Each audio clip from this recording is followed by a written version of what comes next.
Hello everyone, मैं Ravinder. Applied mechanics के इस वीडियो लेक्चर में आपको एक ट्रस की प्रतिक्रिया निकालना बताऊंगा। तो यहाँ पर ये क्वेश्चन दे रखा है, ठीक है। ये हेडिंग है, एक सिरे पर बद्ध तथा दूसरे सिरे पर रोलर आलम्ब वाली ट्रस की प्रतिक्रियाएं ज्ञात करना, ठीक है। तो यहाँ पर एक इस टाइप की ट्रस दे रखी होगी, ठीक है, जिसकी एक सिरा क्या होगा, बद्ध होगा, यानी फिक्स सपोर्ट होगी, फिक्स होगा, और दूसरे पर रोलर लगा होगा।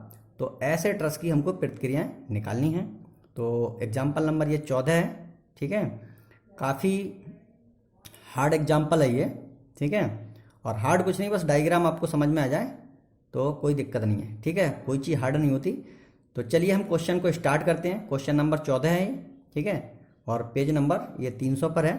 तो क्वेश्चन है, 8 मीटर विस्तार वाली एक छत की ट्रस एक सिरे पर बद्ध तथा दूसरे सिरे पर रोलर पर आधारित है।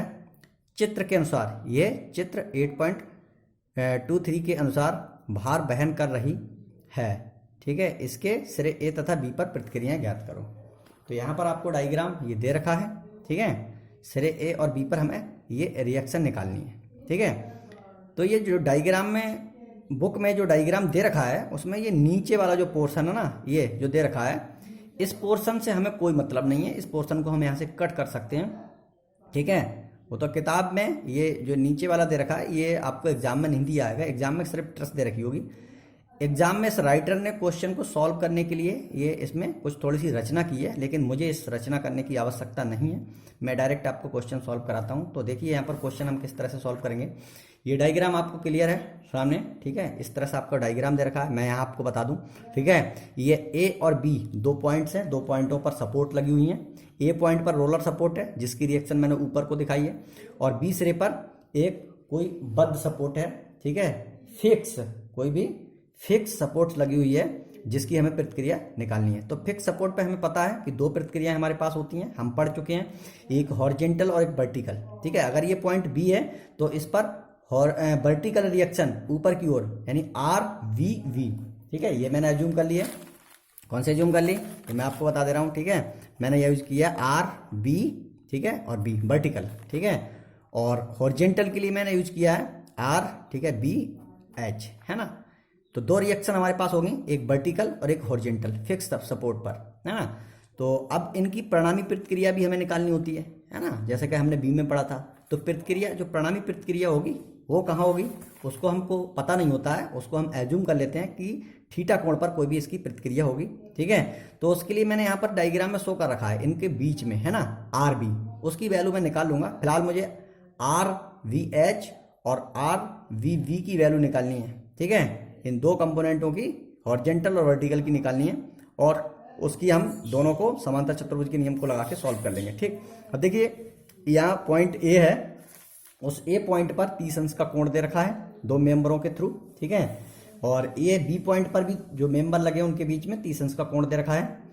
एक पॉइंट सी दिखाया है, डी दिखाया है, ठीक है। इन पॉइंटों पर ये कुछ फोर्स लगे हुए हैं, ठीक है, 20 किलो न्यूटन या 40 किलो न्यूटन, ये फिर 20 किलो न्यूटन, ठीक है। और इनका जो एंगल दे रखा है 20 किलो न्यूटन के फोर्स की डायरेक्शन के साथ, इस मेंबर के साथ, ये जो मेंबर है ट्रस का, उसके साथ 90 अंश दे रखा है, ठीक है। अगला वाला 40 किलो न्यूटन का फोर्स लगा है, इसका इस मेंबर के साथ 90 अंश का कोण दे रखा है, ठीक। और यहाँ पर जो दूसरा एक 20 न्यूटन का, किलो न्यूटन का फोर्स लगा हुआ है इस तरह से, इसका इस मेंबर के साथ 90 अंश का कोण दे रखा है, ठीक है। तो हमने थोड़ी सी ट्रिक यूज कर ली। ये जो आधार लाइन है इस ट्रस की, इसके समांतर एक लाइन ड्रॉ कर ली। यहाँ पर भी हमने एक लाइन ड्रॉ कर ली, ठीक है। तो इससे हम क्या करेंगे, देखिए, ये जो ट्रस है, इस ट्रस के इस जो आधार वाली लाइन है, उस लाइन के साथ ये मेंबर, ठीक है, 30 अंश का कोण बना रहा है। तो इसलिए यहाँ पर हम एंगल निकाल लेंगे। ये जो 20 किलो न्यूटन का फोर्स है, और उसकी हमने इस तरह से ये क्षैतिज एक लाइन खींच दी, ठीक है। तो ये हमारे पास 30, ठीक है, 30 किलो न्यूटन, वो 30 डिग्री का एंगल हो जाएगा, और इधर वाला 60 अंश का कोण बन जाएगा, ठीक है। तो किताब में मैं आपको एक बार फिर से बता दे रहा हूँ, ठीक है, आप परेशान ना हो, कि ये जो 90 अंश का कोण दे रखा है ना, इसको मैं यहाँ से एक लाइन ड्रॉ कर दूँ, ये क्षैतिज लाइन, ठीक है। तो ये 30 अंश का कोण हो जाएगा, और इधर वाला 60 का हो जाएगा, ठीक है। क्योंकि ये 30 का ना, तो हम इसको एकांतर कोण से निकाल लेंगे। ये बी पॉइंट पर 30 अंश का कोण दे रखा है, तो ये लाइन है गई है ऐसी, और इसको हम ऐसे का ड्रॉ करेंगे, तो यहाँ जेड रूल लगेगा, ऐसे ये आके इस तरह से, समझ रहे हैं आप। 30 अंश का कोण है, ठीक है, उसको हम यहाँ पर इस तरह से, ये बी पॉइंट पर क्या है, 30 अंश का कोण ऐसे दे रखा है, ठीक है, ये 30 अंश का कोण दे रखा है, और यहाँ पर कोई एक फोर्स लगा हुआ है, ठीक है, इस तरह से, ये कितना है 20 किलो न्यूटन का, ठीक है, ये इस लाइन के बीच क्या है 90 अंश का कोण है, और मैं यहाँ पर कुछ ऐसी लाइन ड्रॉ कर लूँ तो ये जेड रूल से ये वाला एंगल और ये वाला एंगल 30 अंश का हो जाएगा, और टोटल 90 अंश का, तो इसलिए 60 अंश का हो जाएगा, ठीक है। तो हमने इसी तरह से अगले वाले पॉइंट पर यानी डी पॉइंट पर भी ये 30 अंश का ये 60 अंश का कोण निकाल लिया, ठीक है, और ये हमारे पास 90 अंश का ये 30 का है, इधर हमें जरूरत नहीं है, जरूरत पड़ेगी तो हम निकाल लेंगे। तो यहाँ पर पूरी ट्रस में हम सबसे पहले क्या कर रहे हैं, यहाँ हाँ और एक चीज़ आपको बता दें, इसकी स्पैन दे रखी है 8 मीटर की, ठीक है, और ये इसका मिड पॉइंट है, ये 30 अंश का, ये 30 अंश का है, ठीक है, ये 30-30 का है, तो इसके इस लंब डालेंगे तो ये आधा आधा हो जाएगा, ठीक है, निश्चित रूप से आधा आधा हो जाएगा, ठीक, क्योंकि ये दोनों एंगल सेम है। तो यहाँ से यहाँ तक 4 और यहाँ से यहाँ तक 4, ठीक, तो 4 मीटर की ये लंबाइयाँ हो जाएंगी। तो हम यहाँ सबसे पहले स्टार्ट करते हैं सिग्मा बी बराबर 0 से, सिग्मा वाई बराबर 0 से, ठीक है, सिग्मा एक्स बराबर 0 निकालो चाहे सिग्मा वाई बराबर, पूरी ट्रस को हम सबसे पहले संतुलन में मान करके, संतुलन के समान प्रतिबंध का यूज करके हम सिग्मा वाई बराबर 0 को यूज कर रहे हैं। वाई का मतलब आर वी, और ये वाली रिएक्शन क्या है आर वी वी, ठीक है, ये दोनों ऊपर की ओर जा रही हैं, तो R A plus R V V बराबर कितना होगा। अब देखिए यहाँ पर ये वाला जो कंपोनेंट है ना, इस कंपोनेंट का 20 किलो न्यूटन का जो फोर्स लग रहा है, इसका हम ऊर्ध्वाधर कंपोनेंट लेंगे, ऊर्ध्वाधर घटक, ठीक है। तो ऊर्ध्वाधर घटक जब हम लेंगे तो यहाँ पर आपको ध्यान रखना है कि ये वाला ऊर्ध्वाधर घटक, ठीक है, इस क्षैतिज लाइन के साथ 20 किलो न्यूटन का कोण, 20 किलो न्यूटन का जो फोर्स है, ये 20 किलो न्यूटन का फोर्स क्षैतिज लाइन के साथ 60 अंश का कोण बना रहा है। तो इस पर इसका जो कंपोनेंट होगा वो कॉस होगा और इस पर इसका साइन होगा, ठीक है, साइन कंपोनेंट होगा, तो साइन कंपोनेंट होगा और उसकी डायरेक्शन नीचे की ओर होगी क्योंकि 20 किलो न्यूटन के फोर्स का जो डायरेक्शन है वो इधर है, तो इसके कंपोनेंट की डायरेक्शन भी इधर ही होगी। तो ये कितना हो जाएगा 20 साइन 60, ठीक है, तो इसका काम खत्म हो जाता है। अगले वाले पे इस पे आ जाते हैं 40 वाले पे, ठीक है, तो 40 का भी इस क्षैतिज लाइन के साथ ये 60 अंश का कोण है, तो इसका जो ऊर्ध्वाधर घटक है वो इस लाइन पर 60 अंश 60 साइन में हो जाएगा, तो 40 साइन 60।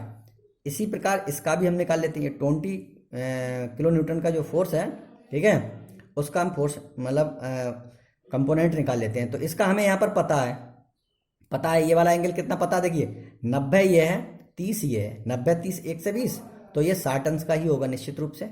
जब ये 60 अंश का है तो इसका कंपोनेंट हॉरिजॉन्टल कंपोनेंट कॉस में होगा और इसका वर्टिकल कंपोनेंट साइन में होगा, तो ये कितना हो जाएगा 20 साइन 60, ठीक। इसको हमने सॉल्व किया, सॉल्व करने के बाद हमारे पास ये वैल्यू आ गई, ठीक है, तो R A plus R B B बराबर हमारे पास ये जो वैल्यू आई है उसको समीकरण नंबर 1 हमने मान लिया। अब हम यहाँ पर करते हैं सिग्मा एक्स बराबर 0 से, ठीक है, तो सिग्मा एक्स बराबर अगर हम 0 लगा दें तो उसको हम देखते हैं, ठीक है। तो हॉरिजॉन्टल कंपोनेंट हमारे पास कौन कौन से हैं, देखिए एक तो कंपोनेंट मेरे पास ये है, ठीक है, बी पॉइंट पर जो इधर जा रहा है, जिसका नाम क्या है आर वी एच।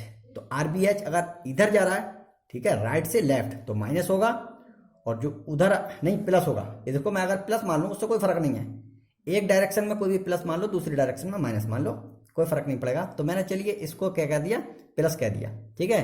अब हमारे पास ये जो 20 किलो न्यूटन का फोर्स था उसका कंपोनेंट, ठीक है, एक कंपोनेंट और होगा, वो कौन सा था, पहले हमने यूज किया था ये साइन था, और ये वाला हमारे पास क्या हो जाएगा भाई कॉस में हो जाएगा, है ना, ये हमारे पास कॉस में होगा। तो ये हमारे पास एक ये कॉस हो गया, ठीक है, तो हमने कितना कर लिया 20 कॉस 60 और इसका 40 कॉस 60, इसका 20 कॉस 60, ये तीनों कंपोनेंट ले लिए, बराबर हमने 0 कर दिया, ठीक है। अब यहाँ पर देखिए एक प्रॉब्लम आपको आ रही होगी, क्या कि इसका जो कॉस कंपोनेंट है वो इधर होगा ना, इधर इस डायरेक्शन में होगा, इसका भी कॉस कंपोनेंट इसी डायरेक्शन में होगा, इसका भी कॉस कंपोनेंट इसी डायरेक्शन में होगा, और जो हमने एज्यूम किया है आर वी एच वो भी इसी डायरेक्शन में मतलब एज्यूम कर रहे हैं, है ना, ऐसे इस डायरेक्शन में एज्यूम कर रहे हैं, तो फिर यहाँ पर आपको साइन में प्रॉब्लम आ जाएगी, है ना। तो हम ऐसा करते हैं, यहाँ पर जो रिएक्शन है हमको अभी पता नहीं है, एक्चुअली में इस बुक में दे रखा है कि जो रिएक्शन है ना उसका डायरेक्शन इधर दे रखा है और इसका भी डायरेक्शन नीचे की ओर दे रखा है इस तरह से, ठीक है, और इसका डायरेक्शन है वो भी बाहर की ओर दे रखा है। अगर ऐसा हम लेते हैं तो इधर जाने वाला एक डायरेक्शन ये प्लस हो जाएगा, बाकी सभी माइनस हो जाएंगे, ठीक है। तो आर बी का मान हम निकाल लेंगे यहाँ से सॉल्व करके, हमारे पास ये आ जाएगा, तो आर बी एच बराबर 40 ये हमारे पास आ गया। ठीक है। आरबी के एरो की डायरेक्शन अपोजिट होगी। यहाँ अगर माइनस, मैंने देखिए मैंने अगर डायरेक्शन इधर ले ली थी ना उधर, तो ये माइनस में आ जाएगा, ठीक है, क्योंकि मैंने बुक में दे रखा था उधर, मैंने एज्यूम किया इस साइड में, है ना, ऊपर की ओर एज्यूम किया था, ये भी एज्यूम किया था। अगर ऐसा एज्यूम कर लूंगा, ठीक, तो मेरे पास डायरेक्शन क्या आ रही है, तो वो माइनस आ जाएगी, और मैं अगर बाहर की ओर कर रहा हूँ तो प्लस आ जाएगी, तो उससे कोई फर्क नहीं है, ठीक। समीकरण नंबर 1 में आर ए का मान निकालने के लिए सिग्मा एम बी बराबर 0 से, अब किसी एक पर्टिकुलर पॉइंट पर हम मूवमेंट ले रहे हैं, आपको पता है मूवमेंट हम उस पॉइंट पर निकालते हैं जहां पर ज़्यादा अननोन हो, तो आर बी पे हम निकाल रहे हैं, तो यहाँ पर आर बी गुणा 0 हो जाएगा, ठीक है, प्लस इसी पर ही 20 किलो न्यूटन का फोर्स है, इसका भी मूवमेंट 0 हो जाएगा, ठीक है। अब 40 किलो न्यूटन का फोर्स का मूवमेंट निकालते हैं, तो 40 किलो न्यूटन के फोर्स का मूवमेंट कितना हो जाएगा, ठीक है, यह हो जाएगा 40 गुणा बी डी। अब देखिए बी डी हम डिस्टेंस कौन सी ले रहे हैं, बी से लेकर डी तक की ये डिस्टेंस, ठीक है, ये परपेंडिकुलर डिस्टेंस यहाँ से यहाँ तक की परपेंडिकुलर डिस्टेंस है, क्योंकि ये जो है ना वो 90 एंगल पर फोर्स लग रहा है, 40 किलो न्यूटन का फोर्स जो है वो 90 एंगल पे लग रहा है, और मैं इस बिंदु के पर मूवमेंट निकाल रहा हूँ, तो मुझे लंबा दूरी ही चाहिए, तो इसमें मुझे कुछ भी नहीं करना, सिर्फ ये डिस्टेंस को कैलकुलेट करना, कौन सी, बी डी गुणे 40, है ना, और ये इसको कैसे घुमाएगा, ये इसको घुमा देगा, ठीक है, एंटी क्लॉकवाइज, ठीक। तो यहाँ एंटी क्लॉकवाइज इस बार मैंने माइनस ले लिया है, कोई फर्क नहीं है, यहाँ पर मैंने माइनस ले लिया। अब यहाँ पर अगला वाला जो देखते हैं, ठीक है, 20 किलो न्यूटन का फोर्स, तो वो भी आपको क्या बुलाएगा, घुमाएगा एंटी क्लॉकवाइज, तो एंटी क्लॉकवाइज इस बार मैं माइनस ले रहा हूँ, कोई फर्क नहीं पड़ेगा। तो 20 किलो न्यूटन का फोर्स और यहाँ से यहाँ तक की डिस्टेंस मुझे चाहिए, ये लंबा दूरी हो जाएगी, तो दूरी कौन सी हो जाएगी, बी से लेके ये पॉइंट है सी, बी सी, ठीक है, प्लस आर ए जो लग रहा है वो इसको कहाँ घुमाएगा, क्लॉकवाइज, है ना, तो क्लॉकवाइज मैंने प्लस ले लिया इस बार, तो आर ए गुणा 8 बराबर 0, ठीक, ये मैंने निकाल लिया। और यहाँ से जब मैं इसको सॉल्व करूंगा तो सॉल्व करने के बाद मेरे पास ये रिलेशन बन जाएगा, ठीक है। अब इस रिलेशन में मुझे कुछ वैल्यू निकालनी पड़ेगी, वैल्यू कौन सी निकालनी पड़ेगी, बी सी निकालनी पड़ेगी, बी डी निकालनी पड़ेगी, दोनों निकालनी पड़ेगी। तो बी सी के लिए हम बी सी ई में जो हमारे पास क्या है, बी, ठीक है, सी और ई, ये वाला ट्रायंगल पूरा यूज करते हैं, जिसमें मुझे ये वाली डिस्टेंस पता है, ये मेरे पास 4 है, ठीक है। तो यहाँ पर देखिए ये मेरे पास 40 है, तो इस वाले ट्रायंगल में मैं बात कर रहा हूँ, इस ट्रायंगल में मुझे क्या करना है, BC निकालना है, तो BC को मैं ऊपर रखूंगा, मैंने ट्रिक आपको बताई थी, BC ये क्या है, कर्ण हो जाएगा, क्योंकि ये वाला 90 एंगल है, कर्ण बटे, और जो मुझे पता होता है उसको मैं नीचे लिख लेता हूँ BC, यानी कर्ण बटे, ये मेरे पास क्या हो जाएगा, आधार। तो कर्ण बटे आधार मैंने ले लिया, नहीं यहाँ पर देखिए क्या लेंगे हम, थोड़ा सा देख लीजिए, BC हमको निकालना है, BC यानी BC ये क्या है, कर्ण बटे आधार, ठीक है, कर्ण बटे आधार। तो कर्ण बटे आधार क्या होता है, सेक, और एंगल कितना है 30, तो सेक 30, यहाँ से BC का मान निकाल लिया, BC का मान निकल के हमारे पास कितना आ जाएगा, 4 गुणे सेक 30 का मान लगा दिया, ये जो वैल्यू आ गई। अब उसके बाद में हम क्या निकालते हैं, BD निकालते हैं, BD कितने होगी, DC के बराबर होगी, ठीक। तो यहाँ पर हम क्या कर रहे हैं, ये वाला ट्रायंगल कंसीडर कर लेंगे, कौन सा वाला, यानी अब हम जो त्रिभुज है वो कंसीडर कर लेते हैं, B और D, हमारे पास क्या है, B और D, हाँ ये वाली, ठीक है, BD हमें निकालनी है, तो BD अपॉन 2 कर दे रहे हैं डायरेक्ट सीधे, और इसकी वैल्यू निकल आई, क्योंकि ये जो है ना डिस्टेंस B से लेके C तक जितनी भी डिस्टेंस है उसकी ठीक ये वाली आधी है, ये वाली आधी है, तो मैंने जो निकाली थी ना BC उसका हाफ कर दूं, और हाफ करूंगा तो किसके बराबर होगा, BD बराबर DC, ये दोनों डिस्टेंस आपस में बराबर हैं, तो जो मैंने पहले निकाली उसको आधा कर दे रहा हूँ, तो मेरे पास ये वैल्यू आ जाएगी, ठीक है। अगर ये वैल्यू आ गई तो मैं जो मैंने समीकरण निकाली थी उस समीकरण में इसका मान रख दे रहा हूँ, तो RA को यहाँ पर मैंने 8RA बराबर VD की जगह पर BD का मान लगा दिया यहाँ से उठा के, और BC की जगह पर BC का मान लगा दिया, और इसको हम कैलकुलेटर से सॉल्व करेंगे तो RA का मान हमारे पास आ जाएगा, RA का मान आ जाएगा, तो समीकरण नंबर 1 में RA का मान लगा देंगे हम। समीकरण नंबर 1 ये है, RA का मान निकालेंगे तो लगा देंगे, तो RBB का मान निकल के यहाँ से आ जाएगा, RBB का मान मैंने यहाँ पर ये निकाल लिया। अब मैंने RA और RBB का मान यहाँ पर इस तरह से निकाल लिया। अब मुझे क्या करना है, इस पॉइंट पर, ठीक है, इस पॉइंट पर कितनी थी, 2 रिएक्शन में निकाल चुका हूँ, RBB और RBH मैंने यहाँ निकाली थी, है ना। इन दोनों का जो रिजल्टेंट होगा वो हमारे पास क्या हो जाएगा, RB। तो RB निकालने के लिए हम क्या यूज करेंगे, अंडररूट सिग्मा अंडररूट RBH का स्क्वायर प्लस RBB का स्क्वायर। अब यहाँ पर हम दोनों वैल्यू को रखेंगे, रखने के बाद इसको हम कैलकुलेटर से सॉल्व कर लेंगे और हमारे पास आंसर आ जाएगा। तो मैं आपको बता दूं, ये बुक में जो लगी हुई हैं, ठीक है, ये फार्मूला का यूज़ करेंगे, यहाँ 40 रखेंगे, यहाँ पर हमारे पास ये कितना हो जाएगा 46.2, तो ये मेरे पास 46.2 निकल के आई थी, ठीक है, 46.2 इसका जो वर्गमूल वर्ग करके वर्गमूल लेंगे तो हमारे पास ये आ जाएगा। ठीक है, ये आर बी का मान आ जाएगा। और अगर एंगल निकालना है कि जो प्रतिक्रिया आर बी है बी पॉइंट पर, वो परिणामी प्रतिक्रिया है। ठीक है, परिणामी प्रतिक्रिया क्षैतिज के साथ कितना कोण बना रही है, मैंने कह दिया अल्फा अगर कोण बना रही है तो टेन थीटा के लिए मैंने फार्मूला आपको बताया था कि टेन थीटा बराबर मेरे पास, या टेन अल्फा मान लूँ या थीटा मानूँ, तो मेरे पास क्या होता है sigma Y upon sigma X, यानी Y component upon X component. तो यहाँ पर बाई कंपोनेंट बटे एक्स कंपोनेंट, बाई कंपोनेंट मेरे पास रिएक्शन कितनी आई थी 46.2 और नीचे कितनी आई है 40। तो इसको हम सॉल्व करेंगे, हमारे पास कैलकुलेटर से वैल्यू निकालेंगे।